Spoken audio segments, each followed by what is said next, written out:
নমস্কার বন্ধুরা, কেমন আছো সকলে? আশা করি সবাই খুব ভালো আছো। আজকে আমি যে রেসিপিটা নিয়ে এসেছি সেই রেসিপিটা নিরামিষ পদ হলেও লুচি বা ভাত বা রাইস যে কোনো কিছু দিয়েই কিন্তু ভীষণ সুন্দর জমে যায়। তো চলো আজকের রেসিপিটা তোমাদের সাথে ডিসকাস করে নিই। আজকের আমাদের রেসিপির নাম মিক্স ভেজ, যেটা সম্পূর্ণ নিরামিষভাবেই আমি রান্না করব আর কোনো রকম কোনো ঝামেলা ঝঞ্ঝাট ছাড়াই রান্নাটা হবে বাড়িতে থাকা সামান্য কিছু মশলাপাতি দিয়ে।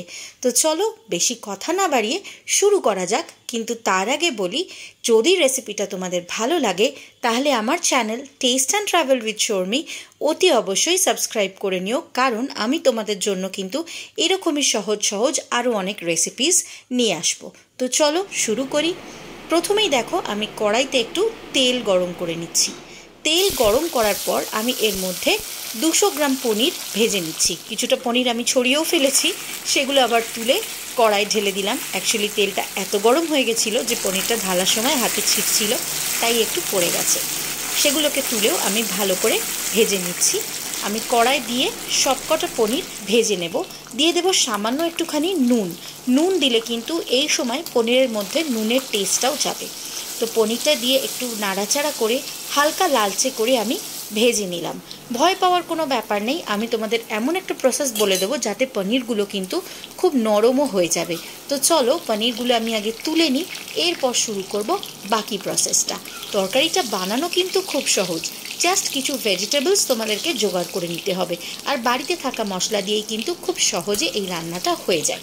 তো আমি প্রত্যেকটা পনির ভালো করে ভেজে তুলে নিলাম।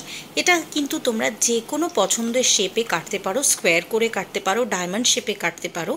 তো এটা তোমাদের চয়েস অনুযায়ী করো। এবার দেখো সেই একই তেলে আমি দিয়ে দিলাম শুকনো লঙ্কা, তেজপাতা আর জিরে ফোড়ন। শুকনো লঙ্কা একটা হাফ করে দিয়েছি, দুটো তেজপাতা আর 1 চা চামচ জিরে ফোড়ন দেওয়ার পরে এর মধ্যে আমি দিয়ে দিলাম একই রকমভাবে ছোট ছোট করে কেটে রাখা গাজর আর আলু। এই গাজর আর আলুটা দেওয়ার পরেও কিন্তু আমি সবজিটাকে একটু ভালো করে ভেজে নেব। এর মধ্যে যে সবজিগুলো পড়বে সেই সবজিগুলো কিন্তু স্টেপ বাই স্টেপ অ্যাড করতে হবে, কারণ প্রত্যেকটা সবজি কিন্তু আলাদা আলাদা টাইমিংয়ে কুক হয়। এবার দেখো এর মধ্যে আমি একটুখানি নুনও অ্যাড করে দিলাম। তার কারণ তোমাদেরকে অনেকবারই বলেছি, নুন দিলে কিন্তু যে কোনো সবজি তাড়াতাড়ি জলটা রিলিজ করে আর কুক হয়ে যায়। এবার এর মধ্যে অ্যাড করলাম 1 চা চামচ হলুদ। হলুদটা দেওয়ার পরে আমি এর মধ্যে আস্তে আস্তে আরও কিছু মশলা মিশিয়ে দেব। যেমন এর মধ্যে আমি দিয়ে দিলাম 1 চা চামচ জিরে গুঁড়ো। এরপর এই জিরে গুঁড়ো দেওয়ার পরে আমি এর মধ্যে মিশিয়ে দিচ্ছি 1 চা চামচ শুকনো লঙ্কার গুঁড়ো, আর তার সাথে সাথে দিয়ে দেবো 1 চা চামচ কাশ্মীরি লঙ্কার গুঁড়ো। এই সবকটা মশলা দেওয়ার পরে আমি নাড়াচাড়া করে সবজিগুলোকে ভেজে নিতে থাকবো, আর মশলাগুলো ভালো করে মিক্স করে নেব যাতে মশলার কাঁচা গন্ধগুলো বেরিয়ে যায়। মশলাটা পুড়ে যাওয়ার কোনো চান্স নেই, তার কারণ গাজর আর আলু থেকে কিন্তু নুন দেওয়ার পরে কিছুটা জল রিলিজ করেছে, আর সেই জলেই আমি লো টু মিডিয়াম ফ্লেমে মশলাটাকে কষিয়ে নেব। দেখো আমি আস্তে আস্তে নাড়াচাড়া করে নিচ্ছি। এবার এর মধ্যে মিশিয়ে দেব 2 চা চামচ পরিমাণ আদার পেস্ট। এটা কিন্তু সম্পূর্ণ নিরামিষভাবেই আমি করব, মানে এতে পেঁয়াজ রসুনেরও আমি ব্যবহার করছি না। তোমরা চাইলে কিন্তু এতে পেঁয়াজ বা রসুনও অ্যাড করতে পারো, সেটা একটা অন্যরকম টেস্ট হয়। তো দেখো আমি আদাটাও দেওয়ার পরে আদার কাঁচা গন্ধটা উবে যাওয়া পর্যন্ত একটু নাড়াচাড়া করে নিলাম। এরপর এর মধ্যে দিয়ে দিলাম 1 কাপ পরিমাণ জল। জলটা দেওয়ার পর কিন্তু ভালো করে নাড়াচাড়া করে নিয়ে একটু ঢাকা দিয়ে দিতে হবে, যাতে এই সবজিগুলো সুসিদ্ধ হয়ে যায়। মিনিট 5-6 ঢাকা দিয়ে রাখার পরেই তোমরা দেখতে পাবে গাজর আর আলুটা সেদ্ধ হয়ে এসছে। যখন এই গাজর আর আলুটা মোটামুটি সেদ্ধ হয়ে আসবে, ধরো 50 to 60%, তখনই আমি এর মধ্যে বাকি আরও কিছু সবজি মিলিয়ে দেব। এই দেখো আমি তোমাদেরকে দেখাচ্ছি, আলুগুলো কিন্তু আমি এরকমভাবে প্রেস করলে দেখো হালকা শক্ত আছে কিন্তু কেটেও যাচ্ছে, মানে 50% মতো কুক হয়ে গেছে। এই সময় আমি এর মধ্যে মিশিয়ে দেব পনিরগুলো। তোমরা অনেকেই বলবে পনিরটা এই সময় দিলে ভেঙে যাবে না, একদমই না, কারণ পনির ভাজার পরে শক্ত হয়ে যায়। তাই এই সময় যদি পনিরটা দাও তাহলে পনিরটা গরম জলে ফুটতে ফুটতে কিন্তু আস্তে আস্তে একদম নরম হয়ে যাবে, আর এই সফট পনিরগুলো কিন্তু একদম মেল্ট ইন মাউথ হবে। তো দেখো আমি আরও 2-3 মিনিট ঢাকা দিয়ে রেখে দিয়েছিলাম। দেওয়ার পরে এর মধ্যে আমি অ্যাড করে দেব ফ্রোজেন কর্ন, যেটা আমার কাছে সবসময় কেনা থাকে, তার সাথে রয়েছে ক্যাপসিকাম যেটা কুচিয়ে নিয়েছি। এখানে একটা মিডিয়াম সাইজের ক্যাপসিকাম আছে, ঠিক গাজরের সাইজেরই আমি কুচিয়ে নিয়েছি। তার সাথে সাথে দিয়ে দিয়েছি ফ্রোজেন কড়াইশুঁটি। তোমরা চাইলে কিন্তু র ফর্মেও এগুলো ইউজ করতে পারো। তো ফ্রোজেনগুলো যেহেতু একটু সেদ্ধ করা থাকে তাই আমি পরে অ্যাড করলাম। তো দেখো এই সবটা দিয়েই কিন্তু আমি ভালো করে নাড়াচাড়া করে নিচ্ছি। দেখতে পাচ্ছ প্রয়োজন হবে আর একটুখানি জল, একটুখানি হালকা জল ঢেলে দিয়ে এটাকে ঢাকা দিয়ে দিতে হবে। আমি মিনিট 4-5 আবার ঢাকা দিয়ে রেখে দিলাম। ঢাকা দিয়ে কুক করলে সবজিগুলো তাড়াতাড়ি নরম হবে। আর যেহেতু আলুটা কিন্তু আমরা হাফ ডান অবস্থাতেই বাকি সবজিগুলো মিশিয়েছিলাম, সেই জন্য আমাদেরকে একটু কুক হওয়ার টাইম দিতে হবে। দেখো মোটামুটি রান্না হয়ে এসছে। এবার আমি এর মধ্যে মিশিয়ে দিলাম সামান্য একটুখানি কিচেন কিং মশলা। এটাই কিন্তু আসল জাদুটা করবে। এই কিচেন কিং মশলাটা দিলে কিন্তু এই যে সবজিটা এটার স্বাদ অসাধারণ হয়। তো আমি কিচেন কিং মশলাটা দিয়ে আবার একটু নাড়াচাড়া করে দিলাম, যাতে কোনো রকম কোনো মশলার কাঁচা গন্ধ না থাকে। দেখতেই পাচ্ছ খুব ভালোভাবে কিন্তু সমস্ত সবজি পনির সব কিছু মিক্স করে নিতে হবে। আমি মাঝে মধ্যে এরকমভাবে স্প্যাটুলা দিয়ে চেপে চেপে প্রেস করে দিচ্ছি, তার কারণ প্রত্যেকটা সবজি যাতে জলে ডুবে থাকে আর খুব ভালোভাবে সেদ্ধ হওয়ার চান্সটা পায়। কারণ আমি প্রত্যেকটা সবজি অ্যারাউন্ড 50% কুক করেছিলাম। তো আমি আবার ঢাকা দিয়ে দিলাম মিনিট 2-3 জন্য। তারপর খুলে নিলাম। দেখো দেখতেই পাচ্ছ কিন্তু খুব সুন্দরভাবে ফুটছে। আর পনিরগুলো দেখেছো বেশ বড় বড় হয়ে উঠেছে, কারণ একটু জল সোক করে এটা নরম হয়ে গেছে।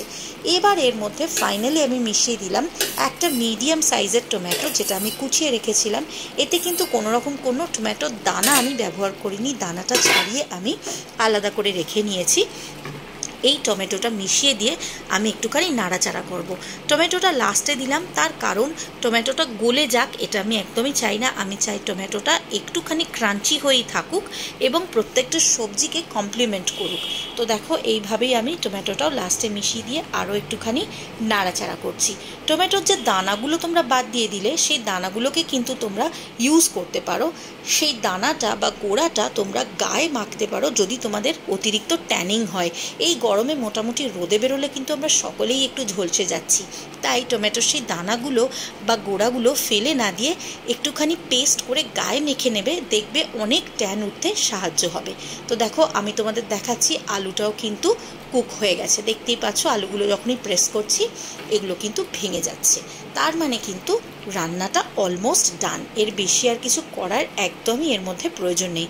তোমাদের কাছে যদি ঘরে সর থাকে, দুধের সর, যেটা অনেক সময় আমরা বাড়িতে তুলে রাখি ঘি বানাবো বলে, বা যদি ফ্রেশ ক্রিম থাকে সেটাও কিন্তু তোমরা এর মধ্যে অ্যাড করতে পারো।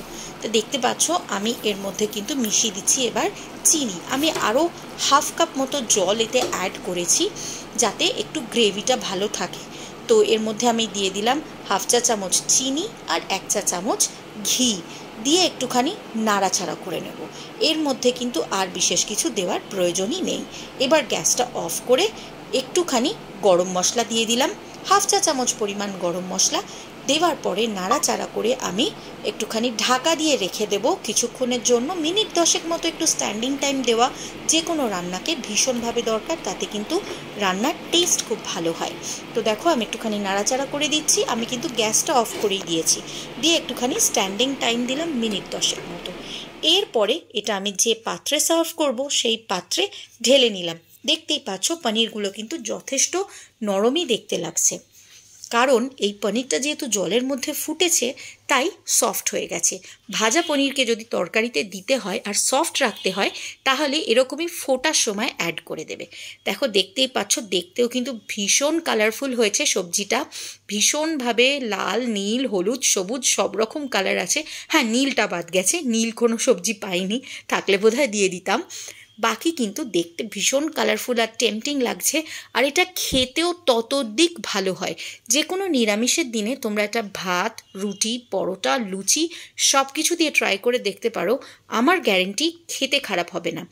আর এই চ্যানেলের ভিডিওসগুলো যদি তোমাদের ভালো লাগে তাহলে অতি অবশ্যই আমার এই channel test and travel with Sharmi subscribe করতে ভুলো না, কারণ তোমাদের একটা লাইক, একটা কমেন্ট আমাকে ভীষণভাবে এনকারেজ করে। আর তোমাদের সাবস্ক্রিপশনটা কিন্তু আমার কাছে তোমাদের আশীর্বাদের মতো। আজকের জন্য এটুকুই। সকলে ভালো থেকো। টাটা।